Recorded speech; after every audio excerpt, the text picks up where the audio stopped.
I've only just met Shannon really recently, relatively within the last year or so, and increasingly more so in the last number of months, where we've got to share stories and get to know each other. And I think it's amazing how just even the opportunity of doing things like this, when you get to meet somebody in this kind of space, or Nathan, who is here. Where's Nathan? I'm right over. I'm back here. There he is. That's Nathan, everybody. Nathan's a grand connector of many great things and many great people, and I can thank him for an opportunity of meeting her at a festival outside in West Kelowna, where she was sitting out there taking in a concert on this big blanket and had this whole pile of food. And she was just out there by herself, and Nathan's like, I gotta introduce you to her. And we go sit down, and she's like, have some honeydew, have some cantaloupe.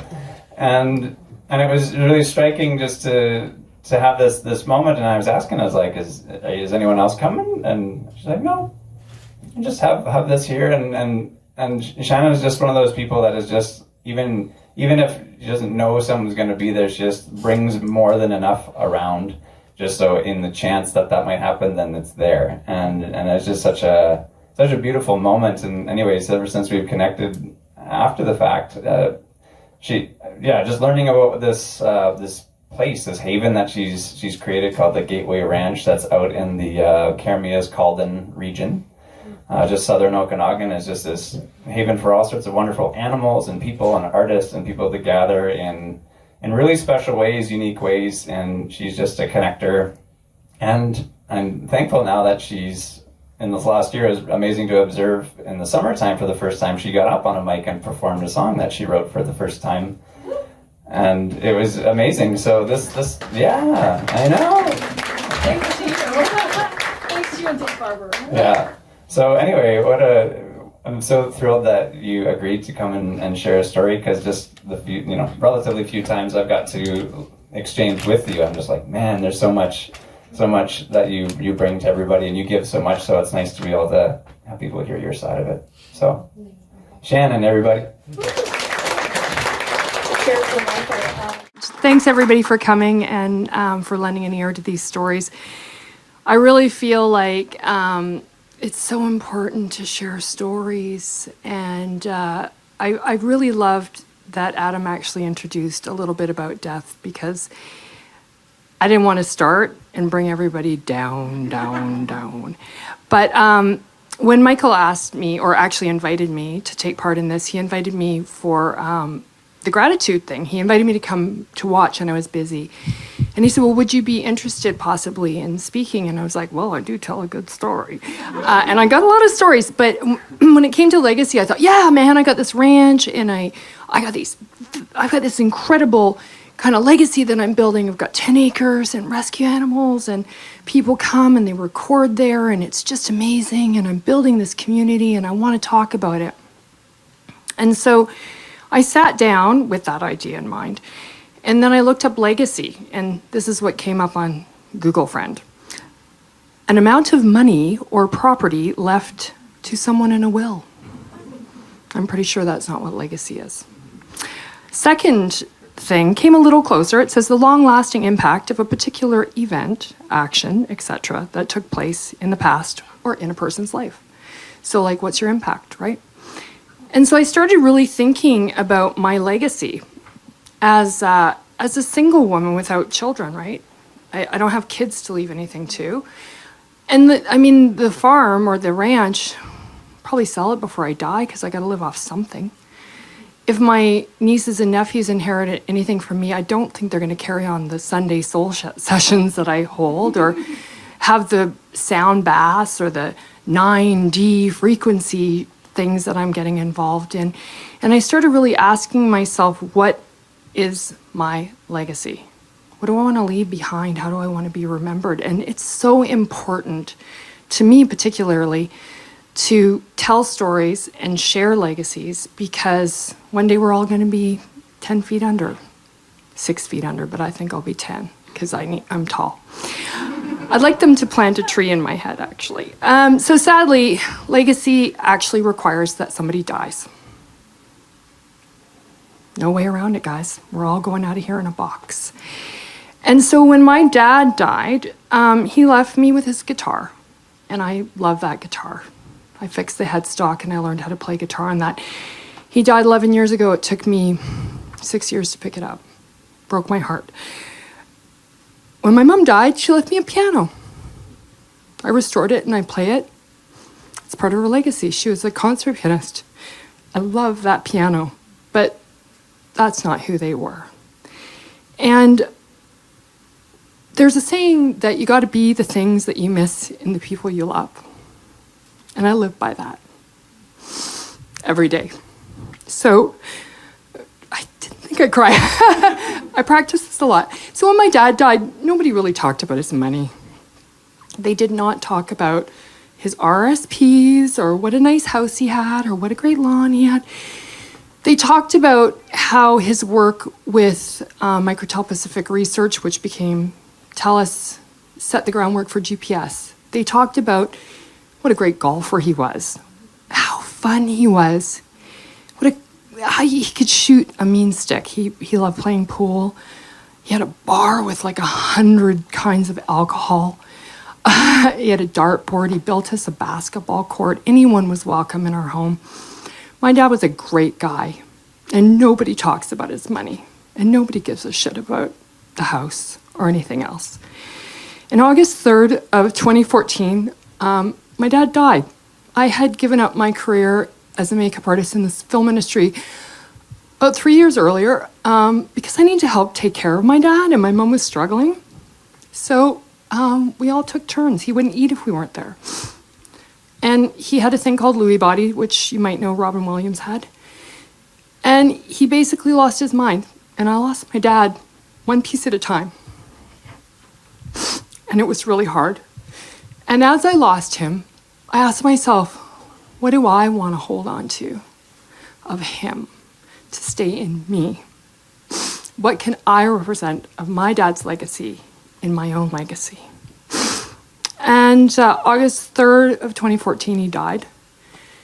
And it was hard, man. I'd already lost him years ago, but there was this stuff left behind and we had to get rid of it. And bit by bit, we got rid of his stuff. But I wanted to hold on to the things about my dad that I really cherished. One thing was guitar.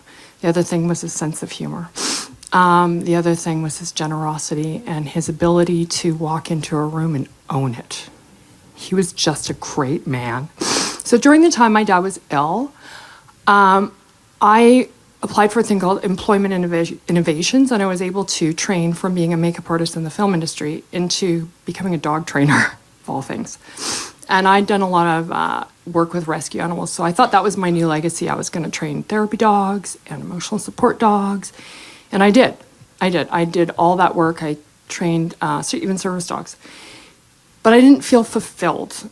And after my dad died, I tried to return to film, and I just didn't have my heart in it. And I was begging for a sign or something to take me into a community where I felt like I would have a place and a purpose.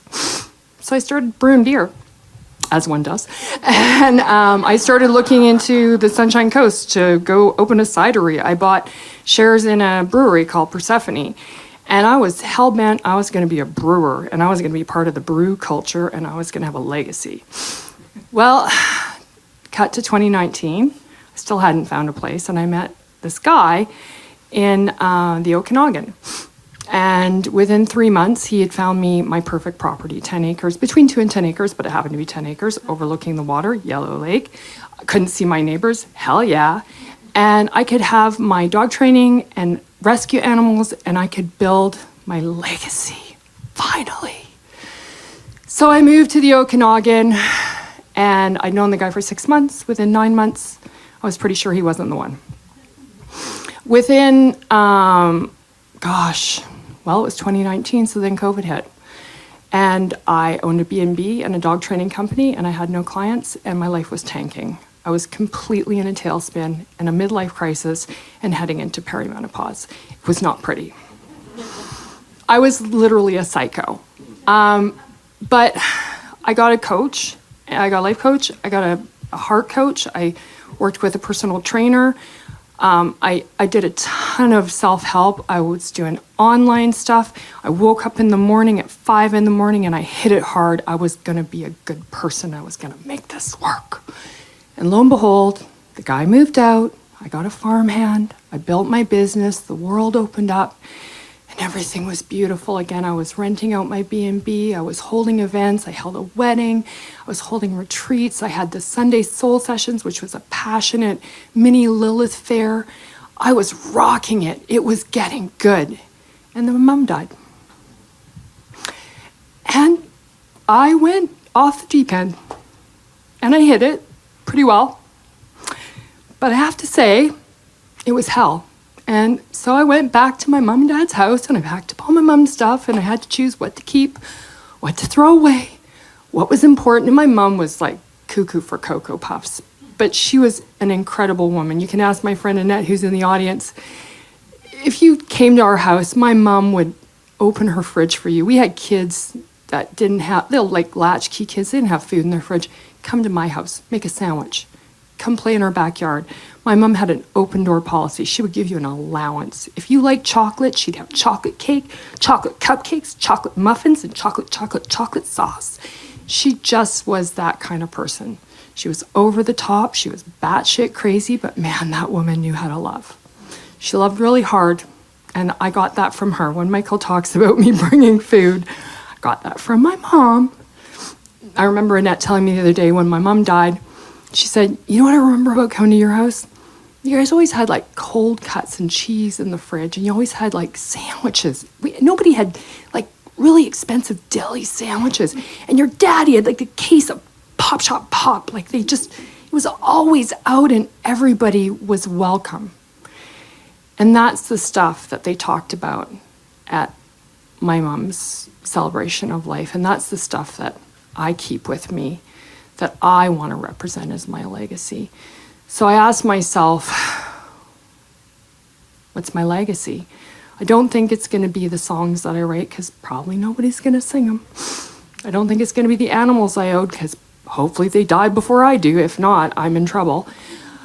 It's maybe not even going to be the ranch because I don't think I could put that liability on anyone because I live so passionately and that's a big ask. I don't think anyone deserves to take over my legacy.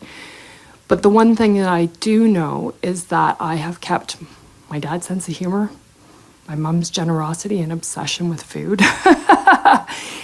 And I live a life worth dying for. And that is the story that I'm building. It's the story that I'm going to tell. And I don't think that we are necessarily the things that we leave behind. I think that we are the tapestry that we weave and the stories that we tell with the people that we love, and hopefully that they continue to tell, not about you, but in a way that is more universal, and that we continue to keep the memory of our loved ones alive, which is why I really love what Adam said. Like, you know, you don't get to choose your legacy. Some people don't have the option of leaving a lot of money behind, but man, they leave stories and they leave grit and they leave a lot of love. And I'd like to think that my legacy would be, oh, don't worry about it. I do that a ton of times. So I actually feel better that your phone went off because it kind of makes me feel better about mine. I just want people to remember the ranch and the generosity and some laughs and some really good times, but I also want them to spread that shit like glitter. And hopefully that'll be my legacy. Thank you.